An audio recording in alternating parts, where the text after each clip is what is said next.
So good. Let's move into our How Wise Is It? This has been great. But we'll take a little transition. And what is our How Wise Is It? How wise is it to... You were talking about measuring twice and cutting once. Yes.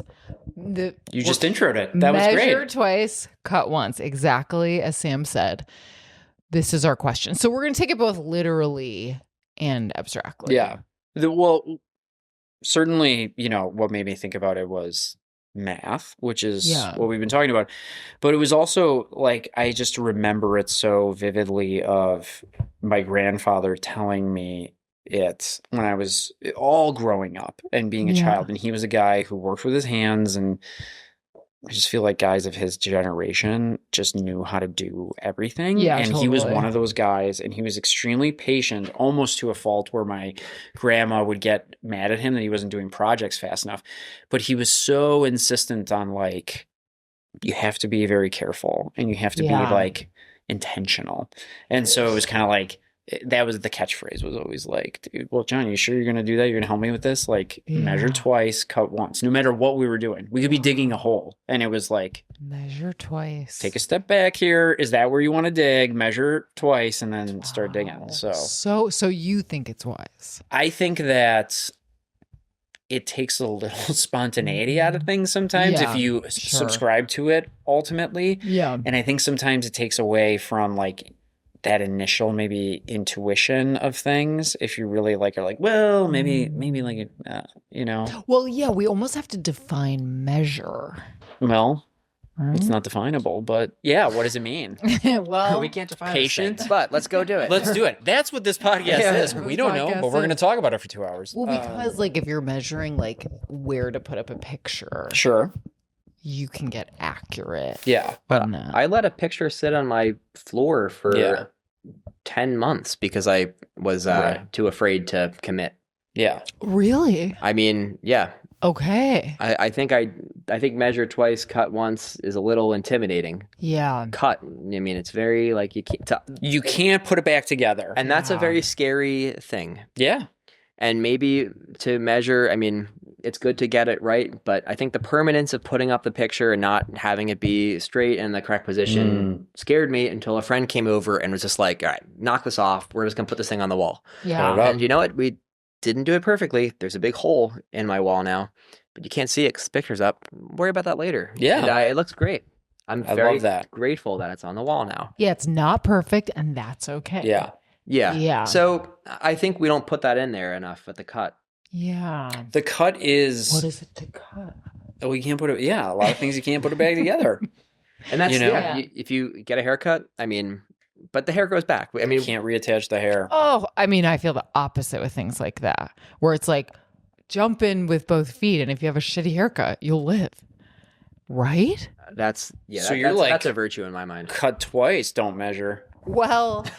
You're like, don't measure, I turn cut. this and don't measure, just cut. Yeah. Yeah. You just go in like that? It's so funny. The last time I went to get a haircut. That doesn't seem like you.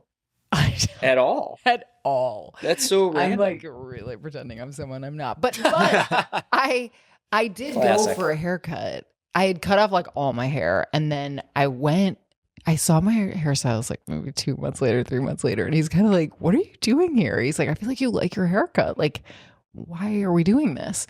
And I was like, I don't know. I was like, maybe we'll just like keep going with like doing different things and maybe like make it more layered. And he did it. And I was like, this was a huge mistake. And I still feel that way. But I'm also like, what a great life experience to like have a shitty haircut and live and be like, I hate how this looks. I hate how this looks every single day. Can I like hate how my hair looks and still like love myself and like feel whole? Mm-hmm. And like you've helped me with that because I'll tell you, I'll be like, I have the stupidest haircut on planet Earth. And you're like, stop. You're like, let go. It's not that bad. Yeah. And it's like, I think in life, it's like, I don't want to be afraid to make a bad decision. So in some ways, I'm glad for this experience. And I'll be eager for this to grow out. But yeah, I think when the measurement becomes the main focus, you might not ever cut then. And you might not ever hang the picture. I mean, you brought up the idea of like dating. Yeah. So was the measurement giving somebody a Well, what do second you date. guys think? It's giving somebody a Measuring. second chance. It's the biggest problem in this generation, the dating, people being afraid to commit Yeah. because of the seeming abundance that the algorithm provides. But things were better the old way, where you did just sort of, with abandon, date somebody and get to know them and be vulnerable and commit. Yeah. I mean, it's sort of the constant worrying, is this person right? Because you think that there's just another person around the corner, that is just leads us getting shallowness and superficiality in our relationships. Mm-hmm. Do you think it's shallowness? Or part of me wonders if it's deeper, if it's like that like vast array of options, like right out the door lets you avoid anything. This is why I love therapy. Like, I love the push. I love the pushback. You think about it this way? Well, have you thought about that? No, that's exactly right. With the shallowness, that's in there. But I wonder sometimes if it's like, it gives you more permission to do nothing and be vulnerable in no way. I think for me, maybe sometimes that would happen. Like, oh, it's like, it's always just right out the door. So like, I don't have to do it now. Right. And maybe our parents were like, there's not many people out here. Yeah. It's going. Maybe. It's like, this is the pool, right? My So neighbor. there's mathematical Yeah. theories, So- I mean, for dating that, I mean, you may or may not ascribe to. There's one model where, I mean, some people call it the secretary problem, but I actually know like a non-misogynistic name for this. Yeah. But I've heard it as the porta potty problem. So imagine you're walking through a line of porta potties at a music festival, Okay. and you have to pick the porta potty that you're going to use. Mhm. And for whatever reason, you can't go back to a porta potty that you reject. Okay. When do you stop moving down the line? When do you just sort of accept a porta potty as like being like good enough, or like maybe you're ideally looking for the best one? Like, you might not have seen it, but when do you commit? Yeah. Or we say it's explore versus exploit. When do we see, and when do we just cash in on the thing that we really like? You might hear called a multi-armed bandit problem. I mean, it's really tough, but there's maybe some mathematical theories where you sort of say like, try to see 40% of the pool and then take the best thing that comes along. There's assumptions in that model, but that's like what some people might say in decision theory. I almost think it's like, I guess I would use whatever data I have with the porta potty. Like if someone came out of one and looked like kind of normal, I would maybe go in that Aren't you one. just looking for the one that has the... Well, you can't look in them. You're only looking at the outside. No, I'm just looking for the smallest line. You're going like, imagine, I guess in this idealized situation, like you are moving through them and you have to make a decision with the first one. Am I going to use it, or am I going to hold out for something better? At what point do you just say, you know what, I made it to the 30th one. It's pretty good. I'm just going to take it. But what if the 30th one is crappy, and if you had only waited for the 35th, that you would have found the most pristine, most beautiful, unused porta potty. Yeah. So the strategy that math might predict under some very rigid assumptions, you do not go into the first 40. Yeah. And then you take the best one out of what has come up so far. So you might miss out on the best one. You might never see something like as great. But you're just sort of that's sort of when you see the field, and then it's the same thing with dating. Like, how many people do you really have to date before you understand yourself and what you're looking for in life? Yeah. Do you need to date 80% of the eligible people in your city before you find like the person who comes along is like, wow, this person is who shares my values and is right for me? I didn't make a logical decision to pick Amanda. Just, Right. It was hard, but But I bet there are people. Well, I mean, it's almost like Leonardo DiCaprio. It's like, I mean, how many the exact same woman does he have to date? I mean, I guess maybe and he why never do they wants have to be so young. Exactly. Well, they have to be the exact same age until they're not, and then they're done. But doesn't that prove he kind of knows what he wants? I'm just playing devil's advocate here.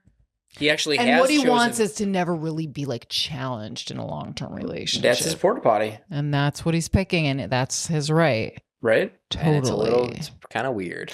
Nobody's not saying that. I'm just saying, in his mind, maybe it's and like... we have stuff off pod that we could tell you that's even weirder. He's like, listen, this is my porta potty. Yeah, totally. Yeah. Well, it's like funny. Like, I wonder if there are people, because it's like, The measure twice, cut once. Like, I definitely didn't take anything even like that into dating.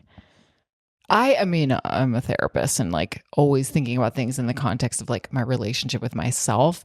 And Josh, you and I have talked about this. Like, to me, like when you're ready, the person is revealed. Like, and I always felt like, okay, if I haven't met my person, this hasn't worked out. It's like, I, in some way, am not yet ready. I do kind of take that spiritual approach. Mm-hmm.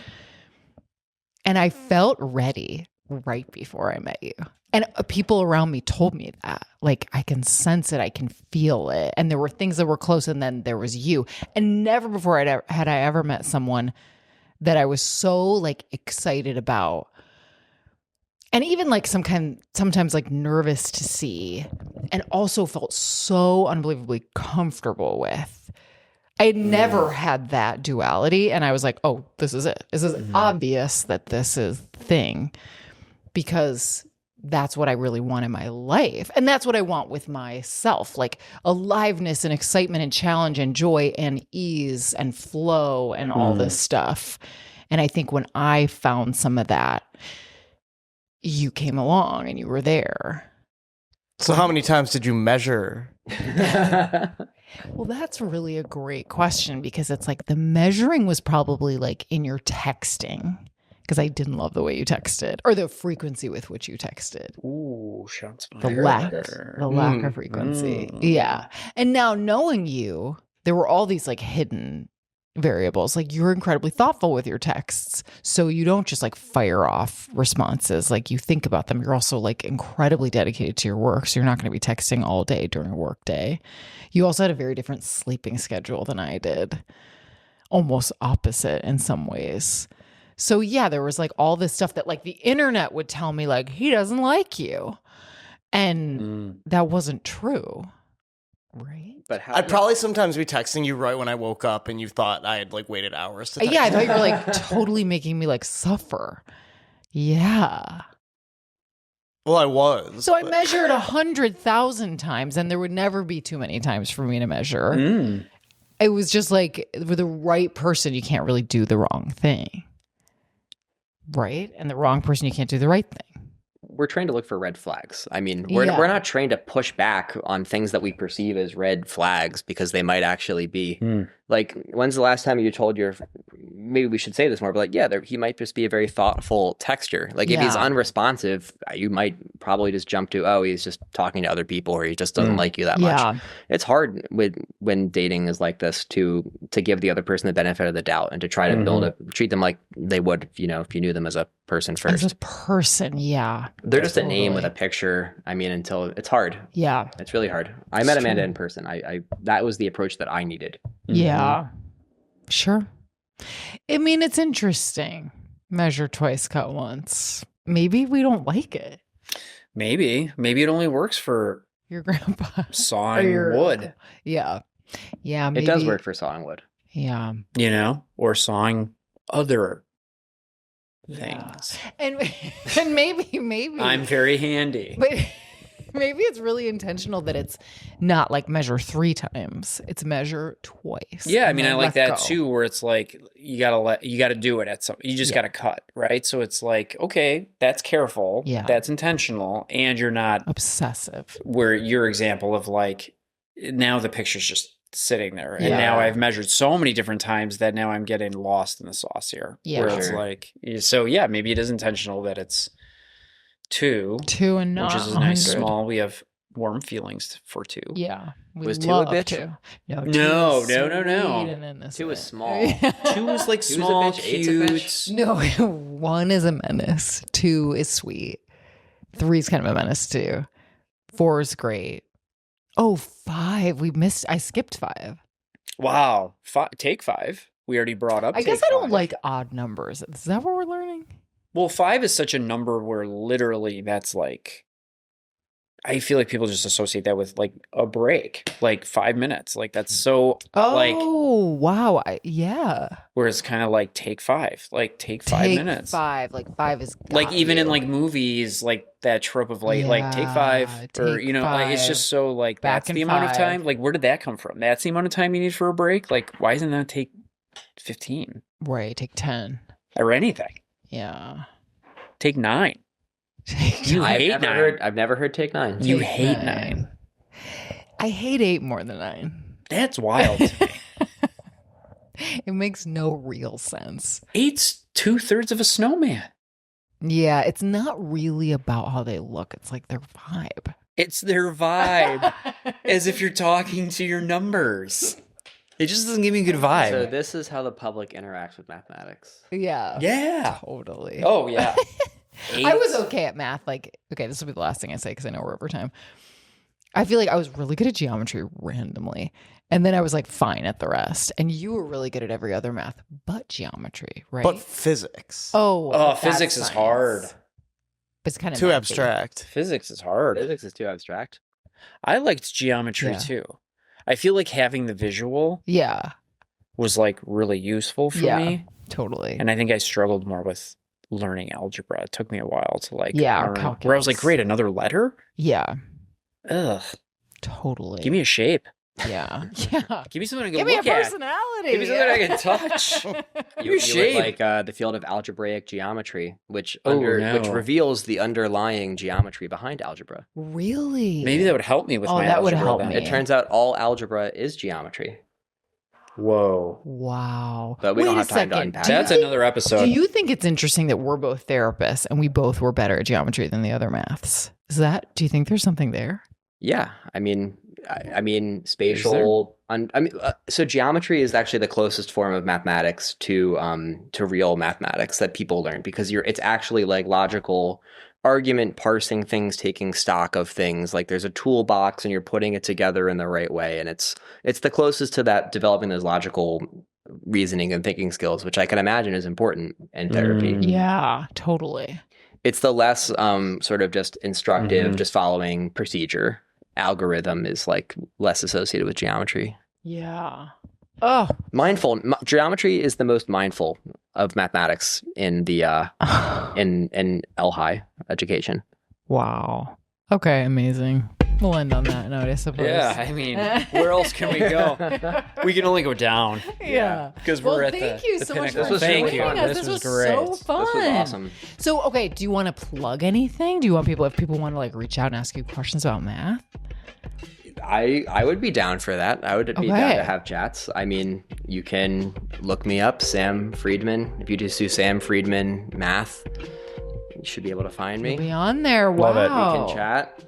There's Okay, a very amazing. famous mathematician, Michael Friedman, who got a Fields Medal that is not related to me. Oh, okay. But he's a genius. You should talk to him probably over me. But if you want to talk to me, you can. I'm Sam Friedman. Have you met him? I've been in the room with him. I didn't introduce myself.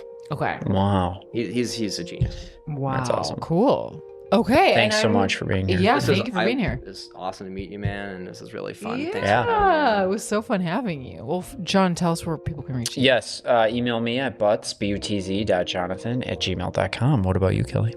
If you want to reach me, if you have questions about the pod, if you want to work with me, if you want to suggest topics, you can reach me at kkpsychotherapy.com. Send me an inquiry there. And last but not least, Joshy. Our producer. You can find me at joshbayerfilms.com, Bayer as in the aspirin, and I'm a very professional editor, and I'm a genius. I'm a professional doctor. The I'm a best professional geniuses genius. Say that they're geniuses, of course. Of course. You can edit in my email. It's sfriedman67@uchicago. Oh, 6'7". Don't get me started on it. 6'7". I had it 6'7" Incredible. years before it was a meme. Oh, you started it. I love it. You I love started it. the meme. That's incredible. Okay, thanks everyone. We'll Thanks catch for you next listening. time. Yes. Bye. Thanks for the music, Blanket Fort. Oh, yeah, Blanket thank you, Blanket Forts. Forts. Thank you, Spindra. Yeah, Thank you, Spindrift. Thank you, Spindrift, for the sponsorship. The Wise Mind Happy Hour podcast is for entertainment purposes only, not to be treated as medical advice. If you are struggling with your mental health, please seek medical attention or counseling.